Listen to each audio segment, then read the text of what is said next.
અભય થઈને નિષ્પક્ષતાથી નિરપેક્ષ રીતે વાસ્તવિકતાનો અરીસો રૂપી સચોટ માહિતી લાવતો સત્યની સાથે અભય ટાઈમ્સ।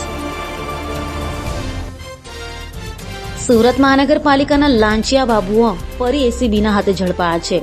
ફૂડ લાયસન્સ આપવા 45,000ની લાંચ લેનાર 1 લાખનો પગારદાર સહિત 2 અધિકારીને એસીબીએ ઝડપી પાડતા લાંચિયા અધિકારીઓમાં ફફડાટ જોવા મળ્યો હતો।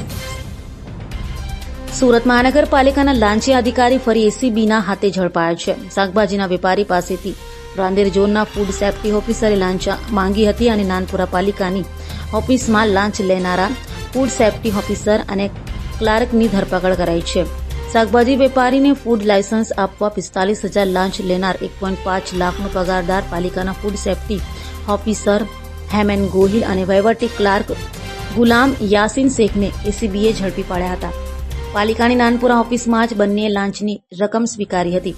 હાલ તો એસીબીએ લાંચિયાઓને ઝડપી પાડતા અન્ય લાંચિયા બાબુઓમાં ફફડાટ વ્યાપી ગયો હતો।